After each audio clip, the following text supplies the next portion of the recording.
खंड परस को शोभिजय सभा मध्य को दंड मानहु शेष अशेष धरन हारि बलबंड।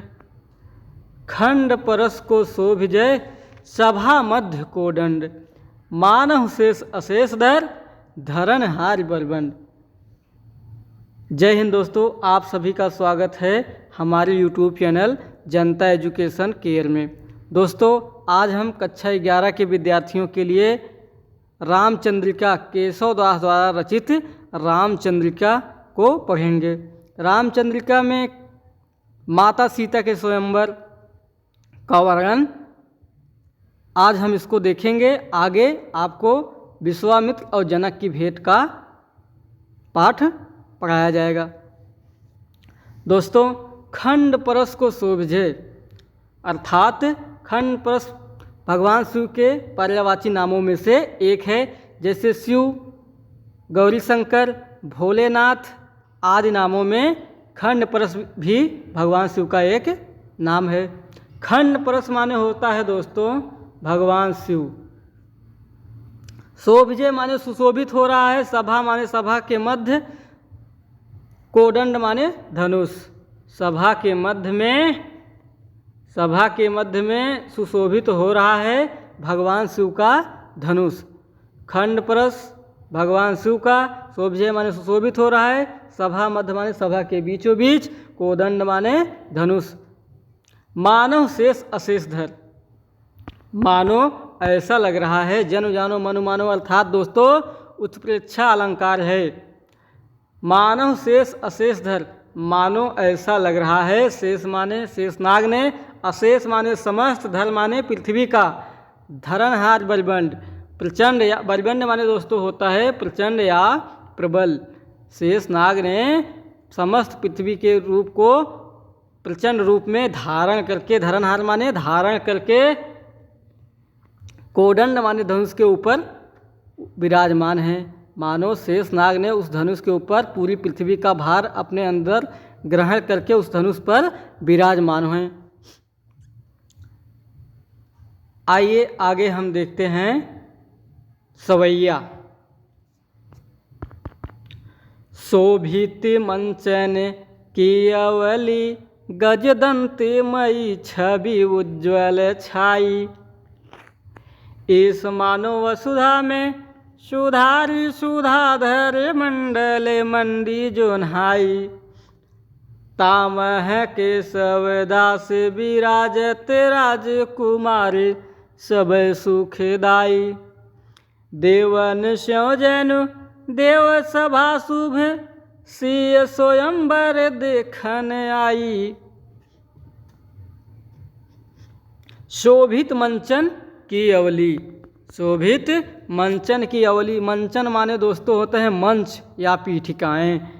सुशोभित हो रही हैं, शोभित माने सुशोभित हो रही हैं। मंचन माने मंचों की, अवली माने पंक्तियाँ। जैसे दीपावली अर्थात दीपों की पंक्तियाँ, पदावली पदों की पंक्तियाँ, गीतावली गीतों की पंक्तियाँ। बिल्कुल उसी प्रकार से मंचन की अवली अर्थात मंचों की पंक्तियाँ, जो पीठिकाएँ लगी होती हैं, कुर्सियाँ वगैरह नेता की सभाओं में लगी होती हैं, बिल्कुल उसी प्रकार से जो मंच जो थे वह पंक्तियों में माता सीता के स्वयंवर में सुशोभित हो रहे थे। वह पंक्तियाँ कैसी थी? गजदंतमयी, हाथी के दांतों से युक्त पंक्तियाँ कैसी थी? हाथी के दांतों से युक्त पंक्तियाँ थी। छवि उज्ज्वल छाई, और उस सभा में जो रोशनी कैसी थी? वह उज्ज्वल अर्थात सफ़ेद फैली हुई रोशनी, छाई माने फैली हुई थी। छवि उस जो सीता माता सीता के स्वयंवर की जो छवि थी वह सफ़ेद प्रकाश में फैली हुई थी। आगे देखिए, ईश मानो वसुधा, मानो ईश माने जनु जानो मनु मानो अर्थात उत्प्रेक्षालंकार। ईश मानो ईश्वर ने वसुधा में अर्थात पृथ्वी में सुधार किया हो, परिवर्तन किया हो। और कैसा परिवर्तन? सुधाधर मंडल अर्थात चंद्रमंडल। सुधा माने चंद्रमा, धर माने पृथ्वी। सुधाधर, जो सुधा मतलब जो चंद्रमा है वह ईश्वर ने सुधार करके चंद्रमा को पृथ्वी पर ला दिया हो। मंड माने सजा दी हो। जोन्हाई माने चंद्रमा। चंद्रमा के प्रकाश से माता सीता के स्वयंवर को सजा दिया है। मानो ईश्वर ने पृथ्वी में सुधार किया हो, परिवर्तन किया हो और सुधाधर मंडल और चंद्रमंडल ही उठाकर नीचे अर्थात माता सीता के स्वयंवर में लाकर मंडी माने सजा दी हो। जोन्हाई माने चंद्रमा, चंद्र आभा, चंद्र के प्रकाश से माता सीता के स्वयंवर को सजा दिया हो। आइए आगे देखते हैं। तामह केशव दास विराजत, राजकुमार सब सुखदाई। केशवदास जी कहते हैं, तामह माने उन मंचों पर, केशवदास कहते हैं उन मंचों पर, विराजत माने आए हुए, राजकुमार माने अर्थात राजाओं के पुत्र, राजा अर्थात जो 7 द्वीप और 9 खंडों से जो राजकुमार वहाँ पर उपस्थित हुए थे। सबय माने सभी लोग, सुखदाई माने सुख की अनुभूति कर रहे थे। उनको बहुत ही सुख प्राप्त हो रहा था माता सीता के स्वयंवर में आकर के। इतने भव्य स्वयंवर में माता सीता के आकर के उनको बहुत ही खुशी हो रही थी। देवन स्यों जनुदेव सभा, शुभ सिय स्वयंवर देखन आई। ऐसा लग रहा था देवन स्यों जनु। उत्प्रेक्षा अलंकार लास्ट की लाइन में भी है दोस्तों। देवन स्यों अर्थात देवताओं के साथ साथ, देवन स्यों माने साथ साथ, जनु मानो जानो, देव सभा देवताओं की सभा भी, शुभ माने शुभ, सीता सिय स्वयंवर अर्थात माता सीता के स्वयंवर को देखने के लिए उपस्थित हुई है। देवताओं की जो सभा होती है वह भी माता सीता के स्वयंवर को देखने के लिए उपस्थित हुई है।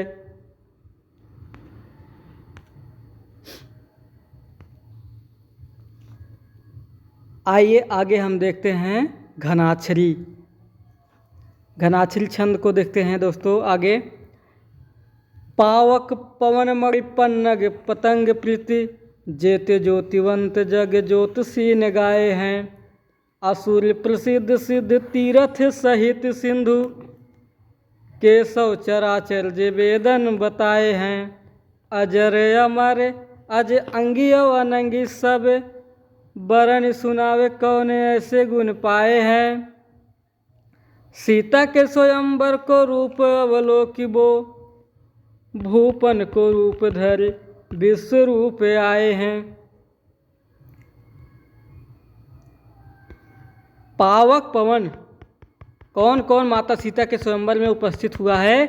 यहाँ पर एक दोस्तों जो ब्राह्मण है वो मुनिवर विश्वामित्र के इधर गया हुआ है और मुनिवर विश्वामित्र को बता रहा है कि माता सीता के भव्य स्वयंवर में कौन कौन लोग उपस्थित हुए हैं। विप्र अर्थात ब्राह्मण का रूप धर करके जो है भगवान इंद्र जो हैं वे विश्वामित्र के इधर गए हुए हैं और उनको बता रहे हैं कि उस सभा में कौन कौन उपस्थित हुआ है।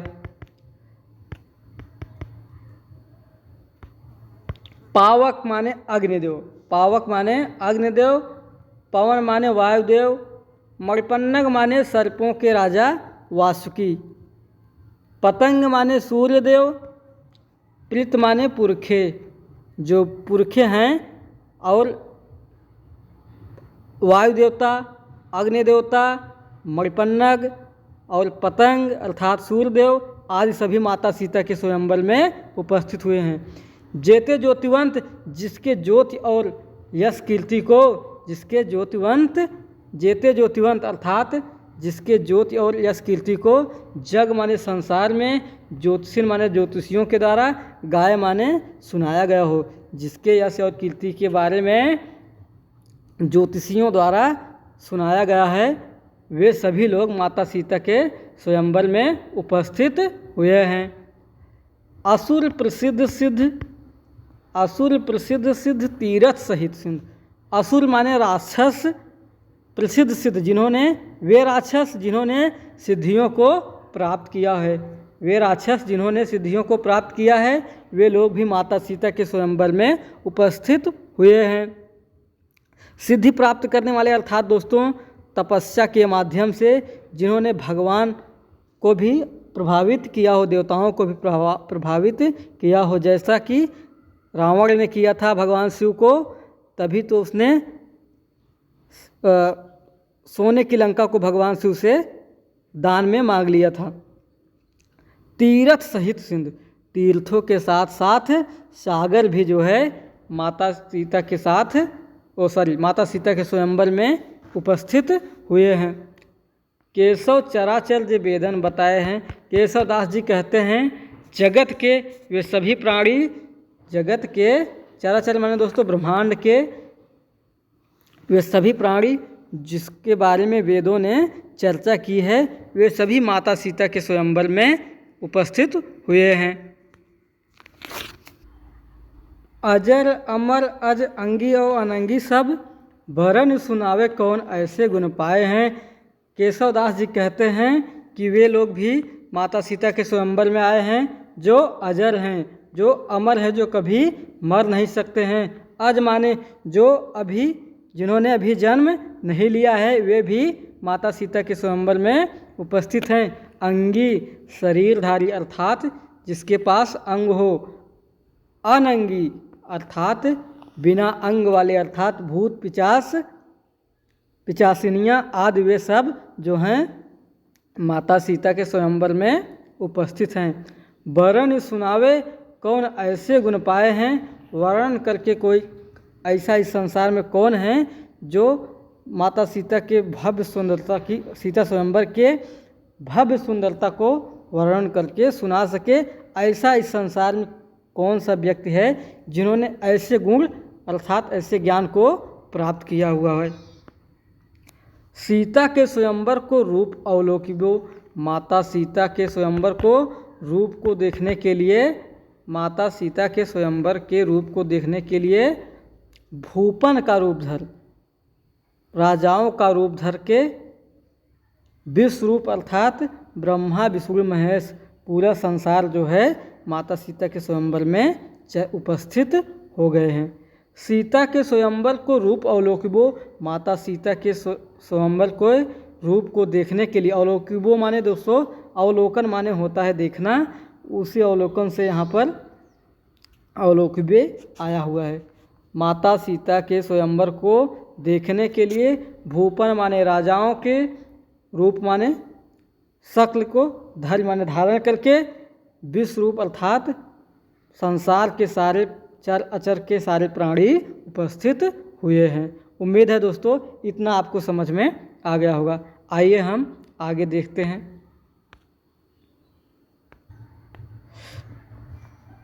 सातहु दीपन के अवनी पतिहारी रहे जब जिय में जाने, 20 विषे व्रत भंग भयो सो कहो के सौ अब को धनुताने।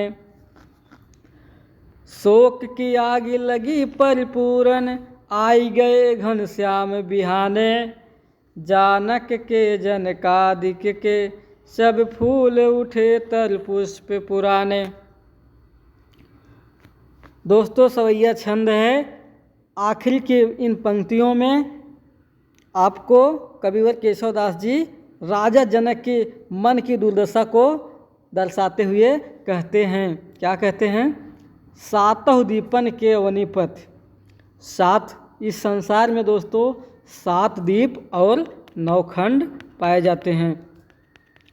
सातों दीपों के जो अवनीपति हैं, अर्थात जो अवनी माने होता है दोस्तों पृथ्वी, पति माने स्वामी। सातों दीपों के अवनीपति हार रहे जब जिय में जाने। जब राजा जनक ने यह महसूस किया, यह समझ में उनके आया कि सातों दीपों के अवनीपत अर्थात सातों दीपों के राजा जो है परास्त हो गए, धनुष पर प्रतिंचा चढ़ाने में असफल हो गए हैं।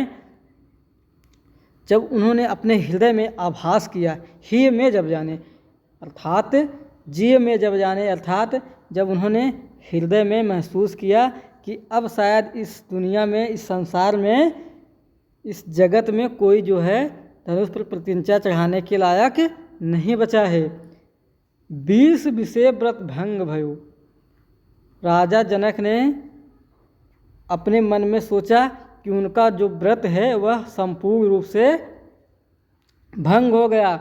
उन्होंने जो प्रतिज्ञा ली थी कि जो इस धनुष पर प्रतिज्ञा चढ़ाएगा उसी के साथ सीता का विवाह संपन्न होगा, उसी के साथ सीता का विवाह करवाया जाएगा, वह उनकी प्रतिज्ञा अधूरी रह जाएगी। जब उन्होंने धनुष को प्रतिज्ञा नहीं चढ़ने पर उन्होंने अपने मन में संदेह लिया। सो कहो केशव को दाने। केशव दास जी कहते हैं कि राजा जनक को लगा कि अब इस संसार में धनुष को कौन तोड़ेगा, धनुष पर प्रतिज्ञा कौन चढ़ाएगा। शोक की आग लगी परपूरन। जो महाराज जनक हैं उनके संपूर्ण सभा में शोक की आग अर्थात शोक की आग फैल गई। शोक की जो दुख का माहौल था वह पूरे सभा में फैला हुआ था। परिपूर्ण माने संपूर्ण सभा में शोक की आग लगी हुई थी। दुख संपूर्ण सभा में दुख फैल गया कि अब माता सीता के स्वयंवर में कौन ऐसा व्यक्ति है जो धनुष को उठाएगा और उस पर प्रतिज्ञा चढ़ाएगा। शोक की आग लगी परिपूर्ण, आए गए घनश्याम बिहाने। उसी क्षण उसी पल जो है घनश्याम चले आए। दोस्तों, बिहाने का अर्थ यहाँ पर दो अर्थ होता है। बिहाने माने एक होता है शादी करने के लिए और एक बिहाने का अर्थ होता है दूसरे दिन। जब शोक की आग लगी थी वहाँ पर माता सीता के स्वयंवर में, उसके दूसरे ही दिन या कह लीजिए दूसरे दिन या फिर कह लीजिए विवाह करने के लिए भगवान श्री राम जो है उपस्थित हो गए। जानक के जनकादिक के सब फूल उठे तर पुष्प पुराने। कवि केशवदास जी कह रहे हैं कि जनक के, महाराज जनक के और जनकादिक के और उनके साम्राज्य के सभी जितने लोग थे उनके फूल उठे, सब फूल उठे तर पुष्प पुराने। जो उनका भाग्य रूपी पुष्प था, उनके पिछले जन्म का जो पुण्य था वह उसकी उत्पत्ति हो गई। उसी का फल जो है राजा जनक और जनक वासियों को प्राप्त हुआ। जब भगवान श्री राम सभा में उपस्थित हुए तो ऐसा लगा कि जैसे जनक और जनक आदि जनक के और लोगों के पुराने जो कर्म थे उसका पुण्य मिल गया हो। धन्यवाद दोस्तों, उम्मीद है आपको यह पाठ्यक्रम समझ में आ रहा होगा। जय हिंद।